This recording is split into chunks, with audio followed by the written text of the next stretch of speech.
이번에는 중형조선사의 입장은 어떨지 좀 들어볼까 합니다. HJ중공업 유상철 대표님의 말씀 듣겠습니다.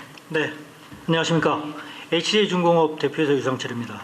먼저 바쁘신 가운데도 대통령님께서 직접 이렇게 관계 장관들과 조선업계, 금융기관, 그리고 근로자 대표들까지 한자리에 모여서 K조선의 미래 비전을 같이 논의할 수 있는 장을 마련해 주신 데 대해서 진심으로 감사의 말씀을 드립니다. 요즘 K조선 같은 경우는 사실 대통령님과 정부가 워낙 각별하게 관심과 지원을 쏟아주신 덕분에 제2의 부흥기를 맞고 있는 것 같습니다.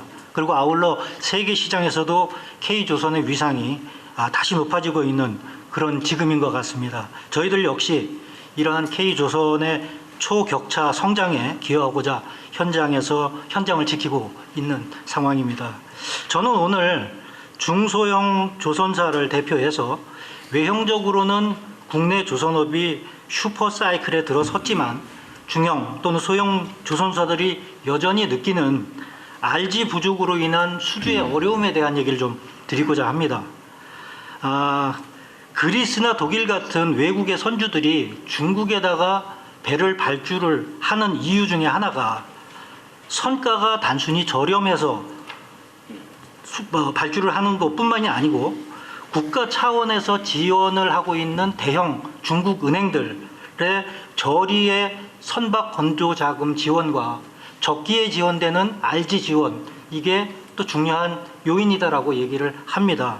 그런데 중국 조선소들과 주로 경쟁을 하는 저희들 같은 중소 조선소들 같은 경우에는 신규 RG를 받지를 못해서 대형 수주를 눈앞에서 포기해야 되는 그런 애로사항이 있고요. 또 기수주한 계약을 해지를 우려하는 그런 상황도 있고, 심지어는 계약을 체결한 거를 선주하고 계약을 유지하기 위해서 RG의 기한을 연장하는 협상을 하는 과정에서 기계약된 금액을 또 깎아줘야 되는 이런 여러 가지 애로사항이 있습니다. 물론 국내 금융기관들도 나름대로 RG 지원을 위해서 최선을 다해주고 있습니다. 그리고 또 해결책을 마련하기 위해서 머리를 맞대고 고민을 하고 있습니다. 하지만 현행 중소 조선소에 대한 RG 지원에 대한 체계하고 규모 가지고는 지금 늘어나는 수주 물량하고 또 올라가는 신조 선가에 대한 그런 RG 수요를 충당하는 것에는 상당한 무리가 있다라고 생각을 합니다. 그래서 말 그대로 큰 물은 들어왔는데 파도를 헤쳐나갈 노가 좀 시원찮습니다. 그래서 존경하는 우리 대통령님께 부탁을 좀 드리고 싶은 거는, 저희는 특혜를 바라는 건 아닙니다. 글로벌 시장에서 오직 실력으로 수주를 하고 그 수주한 것을 온전히 이행을 할 수 있도록 그런 기본적인 어떤 금융 기반을 좀 마련해달라, 이렇게 부탁을 좀 드리고 싶은 겁니다. 그래서 RG가 중소조선사들한테 성장의 족쇄가 아니고 성장의 동력이 될 수 있도록 그렇게 지원해서 정부 차원에서의 RG 한도 지원을 조금 적극적으로 고려해 주십사 하는 부탁을 드리고요. 마지막으로 저희도 뼈를 깎는 경영 개선과 초격차 기술 개발을 게을리하지 않겠습니다. 그리고 이런 막힌 혈류만 뚫어주시면 중소형 조선사들이 K조선 초격차 마지막 퍼즐을 완성할 수 있도록 하고 반드시 국가 경제 발전에 이바지하는 것으로서 보답을 드리겠습니다. 기사입니다. 네. 아까 뭐 RG 지원 확대는 얘기한 것 같긴 한데, 여기 지금 여러 은행에서도 오시고 우리 금융위원장도 오셔서 지금 요즘 제 가장 최우선 과제 중에 하나가 RG 문제인데 아직 조금 부족한 부분이 있습니다. 그 산업부 장관님도 그렇고 최경부 보시네. 네. 그 뭐 기획예산처 소관일 수도 있긴 한데, 네. 우리가 이제 일자리 만들기에 대한 재정 지원, 네. 또는 지역 경제 발전을 위한 재정 투자를 많이 하잖아요. 네네. 그런데 예를 들면 금융기관들이 금융 지원이나 뭐 선수금 환급 보증이 있겠죠. 예. 이제 그런 걸 해서 만약에 이제 사고가 날 경우에 이제 물어줘야 되니까 잘 안 하려 그러고 뭐 그럴 것 같은데, 그러면 그럴 경우에 위험을 금융기관 보고 부담하라 그러면 금융기관이 그거 말고도 뭐 할 때 많은데 왜 그 위험한 걸 하겠냐. 그래서 안 할 가능성이 많잖아요. 근데 그런 건 사실은 압박한다고 해결될 일은 아닌 것 같고 그 위험을 정부 재정으로 위험을 좀 부담해 주는 방안이 있을 수 있을 것 같은데요. 그게 사실은 일자리 만드는 예산, 지역 개발 예산 재정 지원하는 것보다 훨씬 더 싸게 먹힐 것 같은데 어떻습니까? 그래서 지금 무역보험 통해서 하는데 대통령님께서 그렇게 말씀해 주시면 제가 기획예산 통해서 그걸 아주 초대폭으로 그러게. 확대하도록 한번 하겠습니다. 어떠세요?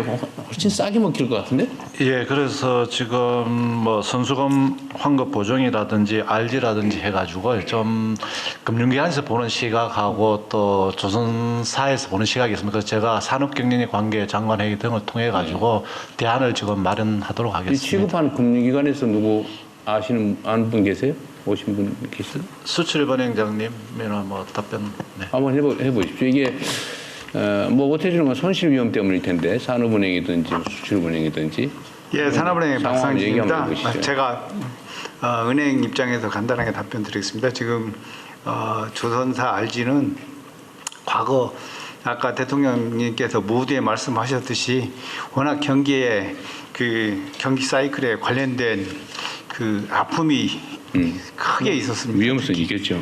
예, 특히 STX라든지 대우조선이라든지 이런 부분 때문에 금융기관이 굉장히 힘들었던 기억이 있어서 다들 굉장히 좀 움츠리고 있는 상황이고 지금 이제 수출입은행하고 산업은행이 많이 담당하고 이제 시중은행은 조금 주춤한 편입니다. 그래서 시중은행도 좀 많이 그러니까 담당해 주시면 하고 부탁드립니다. 위험을 분산시키고 또 상당 부분은 정부 재정으로 감당해주고 그래야 이게 지원 효과가 있는데, 그러니까 이거를 이제 사실 정부 재정에 손실이 나면 안 되니까 효율성 높은 부분에 더 투자하겠다는 건 기본적으로 이해하는데, 어쨌든 이게 예를 들어 배 한 척을 뭐 수주하면 그 지역 경제에도 도움이 되고 관련된 기자재 납품업체, 뭐 노동자, 뭐 관련 업체 이런 데서 일거리가 많이 늘어나기 때문에 사실 재정 지원 효과가 훨씬 직접 지원보다 훨씬 클 것 같거든요.